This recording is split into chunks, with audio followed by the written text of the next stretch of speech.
ദൈവതിരുനാമത്തിന് മഹത്വമുണ്ടായിരിക്കട്ടെ.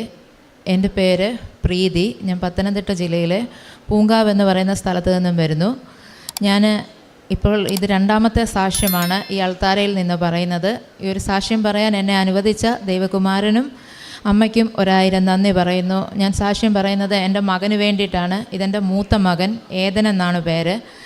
കഴിഞ്ഞ ഡിസംബർ 15 സ്കൂളിൽ നിന്ന് വരുന്ന വഴി, മോൻ സ്കൂളിൽ പോകുന്നത് സൈക്കിളിനാണ്. സൈക്കിളിൽ സ്കൂളിൽ നിന്ന് വരുന്ന വഴിക്ക് സൈക്കിളിൻ്റെ ബ്രേക്ക് പൊട്ടി. നല്ലൊരു ഇറക്കത്ത് വെച്ച് ബ്രേക്ക് പൊട്ടി. ബ്രേക്ക് ഇല്ലാതെ പോയി ഒരു പോസ്റ്റേ പോയി ഇടിച്ച് കുഞ്ഞ് ഒരു ആക്സിഡൻ്റായി. അവിടെ നിന്നും പെട്ടെന്ന് ഞങ്ങൾ ഹോസ്പിറ്റലിൽ കൊണ്ടുപോയി. അവിടെ ഹോസ്പിറ്റലിൽ ചെല്ലുന്നതിന് മുമ്പായിട്ട് തന്നെ വീട്ടിൽ നിന്ന് ഇറങ്ങിയപ്പം തന്നെ അവന് അൺകോൺഷ്യസ് ആയി. പൈപ്പ് തുറന്നു വിട്ട് വരുന്നത് പോലെ മൂക്കിൽ നിന്ന് ബ്ലഡ് ഒഴുകാൻ തുടങ്ങി. ഞാൻ മാത്രമേ അവൻ്റെ കൂടെ ഉള്ളൂ. എനിക്ക് എന്ത് ചെയ്യണമെന്നറിയാത്തൊരവസ്ഥയിൽ ഞങ്ങൾ പത്തനംതിട്ട നല്ലൊരു ഹോസ്പിറ്റലിൽ കയറി. അവിടെ ചെന്നപ്പം തന്നെ അവർ പറഞ്ഞു, കണ്ടീഷൻ വളരെ മോശമാണ്, എന്ത് ചെയ്യണമെന്ന് അറിയത്തില്ല, നിങ്ങൾ എത്രയും വേഗം ആരെങ്കിലും വിളിച്ച് മറ്റൊരു ഹോസ്പിറ്റലിലേക്ക് കൊണ്ടുപോകാൻ ശ്രമിക്കുക എന്ന് പറഞ്ഞേച്ച് ഒരു CT സ്കാൻ എടുത്തു. CT സ്കാൻ എടുത്തപ്പോഴത്തേക്ക് ഇൻറ്റേർണൽ ബ്ലീഡിംഗ് ഉണ്ട്. അതുപോലെ തന്നെ ഒരു സൈഡ് കംപ്ലീറ്റ് ആയിട്ടുള്ള മുഖത്തുള്ള എല്ലാ ബോണുകളും മൾട്ടിപ്പിൾ ഫ്രാക്ചറായി. കണ്ണിന് ചുറ്റുമുള്ള ബോണുകളൊക്കെ 3-4 പീസായിട്ട് പൊടിഞ്ഞിരിക്കുകയായിരുന്നു ചെയ്തത്. അതുപോലെ തന്നെ കാലിനും ഒരു ഫ്രാക്ചർ ഉണ്ടായിരുന്നു. അവൻ അൺകോൺഷ്യസ് ആണ്.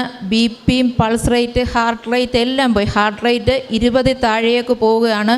അവർ ഇഞ്ചക്ഷൻ എടുത്തിട്ട് പറഞ്ഞു 20 മിനിറ്റിനുള്ളിൽ നിങ്ങൾ അടുത്ത ഹോസ്പിറ്റലിൽ എത്തുക. പക്ഷേ ഞങ്ങൾക്ക് പ്രതീക്ഷയില്ല എന്നൊരു കാര്യം കൂടെ അവർ പറഞ്ഞു.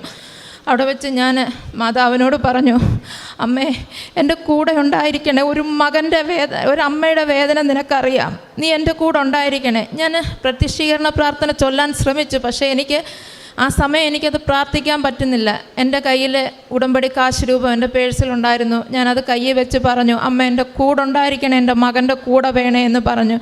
ഞങ്ങൾ ICU ആംബുലൻസിൽ അടുത്ത ഹോസ്പിറ്റലിലേക്ക്, ന്യൂറോ സർജനുള്ള ഹോസ്പിറ്റലിലേക്ക് കൊണ്ടുപോയി. സമയമില്ല, 20 മിനിറ്റിനുള്ളിൽ അടുത്ത ആശുപത്രിയിൽ എത്തണം എന്ന് പറഞ്ഞു. ഞങ്ങളവിടെ അടുത്ത ആശുപത്രിയിലേക്ക്, കോഴഞ്ചേരി മുത്തൂറ്റ് എന്ന് പറഞ്ഞ ഹോസ്പിറ്റലിൽ ന്യൂറോ സർജനുണ്ട്, അവിടെ എത്തിച്ചു. അവിടെ എത്തിച്ചപ്പോഴും ഇവൻ അൺകോൺഷ്യസ് ആണ്, ഒരു ബോധവുമില്ല, ഒന്നുമില്ല. അവിടെ ചെന്നു, അവരവിടെ കയറ്റി എന്തൊക്കെയോ ഇഞ്ചക്ഷനുകളൊക്കെ കൊടുത്തു. ഒരു 2 മണിക്കൂറൊക്കെ ആകാറായപ്പോഴത്തേക്ക് അവൻ ചെറുതായിട്ട് കണ്ണ് തുറന്നു. ചെറിയ തോതിൽ അവൻ ഞങ്ങളോട് സംസാരിച്ചു. അപ്പം ഡോക്ടർ പറഞ്ഞു വീണ്ടും ഒരു CT കൂടെ എടുക്കാം. ആ CT എടുത്തപ്പോഴും പറഞ്ഞു ബ്ലീഡിങ് ഉണ്ട്.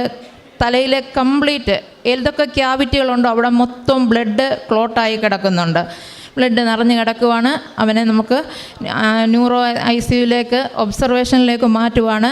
നാളത്തേക്ക് ഇത് കുറയുമായിരിക്കും, കുറഞ്ഞില്ല എന്നുണ്ടെങ്കിൽ നമുക്ക് അടുത്ത ട്രീറ്റ്മെൻറ്റിലേക്കൊക്കെ പോകേണ്ടി വരും എന്നൊക്കെ പറഞ്ഞു. ആ CT എടുത്തപ്പം ദൈവം സഹായിച്ചൊരു വലിയ ഭാഗ്യമുണ്ടായി. കുഞ്ഞിൻ്റെ ബ്രെയിനിലേക്ക് ബ്ലീഡിങ് ഇല്ല.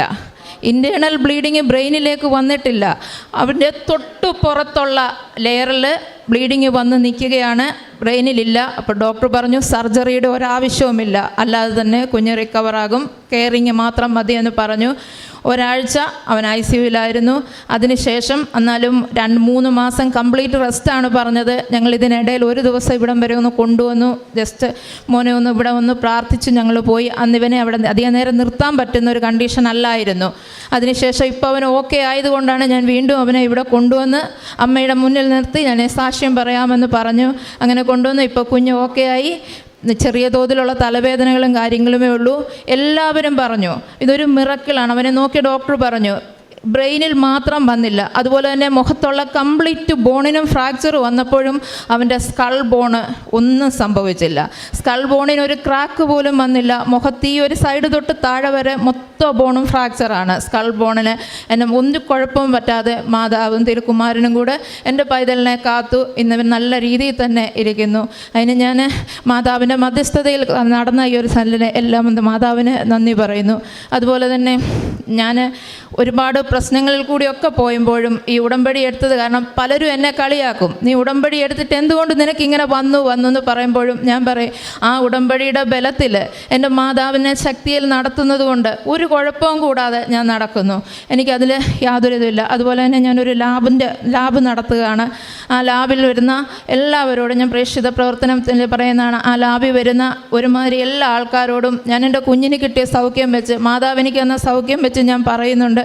അതുപോലെ തന്നെ കാരുണ്യ പ്രവൃത്തിയിൽ വരാനേലും അവിടെ ഞാൻ അനാഥാലയത്തിലും ഗവൺമെൻറ് ഹോസ്പിറ്റലിലും ഒക്കെ ഫുഡിനുള്ള പൈസ സാമ്പത്തിക സഹായങ്ങൾ ചെയ്യും.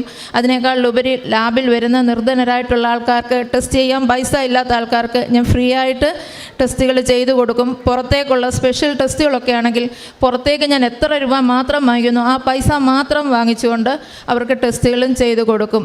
അതുപോലെ തന്നെ പത്രങ്ങളായാലും എല്ലാം ക്രൈസ്തവ മേഖലകളിലും ഒക്കെ ഞാൻ വിതരണം ചെയ്യുന്നു. അതുപോലെ തന്നെ ദൈവം തന്ന മറ്റൊരു അനുഗ്രഹമാണ് ദേഷ്യം കുറച്ചു. ഭയങ്കരമായ ദേഷ്യവും മുൻകോപവുമായിരുന്നു. ഇപ്പോൾ എൻ്റെ ദേഷ്യം അതൊക്കെ ഒരുപാട് കുറച്ചു കഴിഞ്ഞു. എങ്ങനെ ഇരിക്കുന്നു. അതുപോലെ തന്നെ ഇപ്പം ഞാൻ ഈ സാക്ഷ്യം എഴുതി കൊടുത്തതിന് ശേഷം ഞാനിവിടെ ഇരുന്നപ്പോൾ എൻ്റെ ഹസ്ബൻഡിനെ ഒന്ന് വിളിച്ചു. പുള്ളി നോർത്ത് ഇന്ത്യയിലാണ് ജോലി ചെയ്യുന്നത്. പുറത്തേക്കൊരു ജോലിക്ക് വേണ്ടി ശ്രമിക്കുന്നുണ്ടായിരുന്നു. ഇപ്പം പുള്ളിക്ക് ഒരു 8 മാസത്തെ ഒരു പ്രൊജക്റ്റ് ഇപ്പോഴത്തെ കമ്പനിയിൽ നിന്നും ആഫ്രിക്കയിലേക്ക് കിട്ടി. നല്ലൊരു സാലറിയിലേക്ക് പുള്ളി ഒരു ജോലി കിട്ടി. പുള്ളി നാളെ അവിടെ നിന്ന് ആഫ്രിക്കയ്ക്ക് പോവുകയാണെന്നും പറഞ്ഞ് എന്നെ ഇപ്പം വിളിച്ച് എനിക്കൊരു മെസ്സേജും തന്നു. ഇത്രയൊക്കെ നന്മകൾ നൽകി തന്ന മാതാവിനും തിരുക്കുമാരനും 1000 നന്ദി പറയുന്നു.